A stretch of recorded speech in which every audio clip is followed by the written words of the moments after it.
பாருங்கள், இது நேற்றுக்கே பார்த்துட்டோம். வினா எழுத்துக்கள் வந்து எய்யா, அஓ, ஏ 5 இல்லையா? அதில் வந்து மொழிக்கு முதலில் வருவது எய்யா, இறுதியில் வருவது ஆவோ, முதல்லையும் வரும் இறுதியிலும் வரும் வினா எழுத்து ஏ.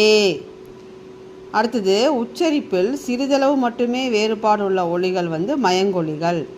உச்சரிப்பில் சிறிதளவு மட்டுமே வேறுபாடு உள்ள ஒலிகள் மயங்கொலிகள். அடுத்து பாருங்கள், மயங்கொலிகள் வந்து எத்தனை இருக்குது? 8. நாவின் நுனி மேலெண்ணத்தின் முதல் பகுதியை தொட்டு வருவதால் ர. அதே இது நாவின் நுனி மேலெண்ணத்தில் மையப்பகுதியை உரசி வருவதா. இது முதல் பகுதினா ர, மையப்பகுதினா ர. உளவு என்பதன் பொருள் வேவு. அலை அலை என்பதன் பொருள் புற்று. கூரைனா புடவை, கூரை புடவை. கூரை என்பதன் பொருள் புடவை. இதில் சரியான தொடரை கண்டறிந்து எழுதுக. கதிரவன் மறையும் காலையில் உதித்து மாலையில். தப்பு. மாலையில் காலையில் உதித்து மறையும் கதிரவன் இல்லை. அப்போ கதிரவன் காலையில் உதித்து மாலையில் மறையும். ஸோ இதுதான் வந்து கரெக்டாக இருக்குது. அடுத்தது பாருங்கள், பெயர் சொல் எத்தனை வகைப்படும்? பெயர் சொல் 6 வகைப்படும். இதில் பாருங்கள், பொறுத்துக்களில் பொருட்பெயர். பொருட்பெயர்னா நேமிங் வேர்டு. அப்போ நவுனு. அப்போ புத்தகம், நாற்காலி. இடப்பெயர் பிளேஸு. அப்போ பள்ளி, பூங்கா.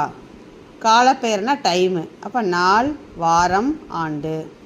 சினைப்பெயர்னால் எப்படி வரணும்னா ஒரு பார்ட்ஸ் ஆஃப் த பாடி இல்லைனா பார்ட்ஸ் ஆஃப் த பிளான்ட்டு இதை வச்சு வரதா சினைப்பெயர். அப்போ இலை, கிளை.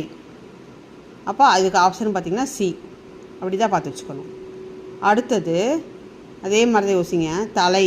தலைங்கிறது என்னது? இப்போ தான் நம்ம படித்தோம் இல்லையா? Parts of the body, parts of the பிளான்ட்லாம் வந்து அது சினைப்பெயர். ஸோ தலை வந்து சினைப்பெயர். அடுத்தது இனிமை. இனிமை அப்படிங்கிறது நம்மளோட ஒரு பண்பு, இனிமையாக இருக்கிறது. அப்போ இது ஒரு பண்பு. அப்போ பண்பு பெயர். ஆடுதல்.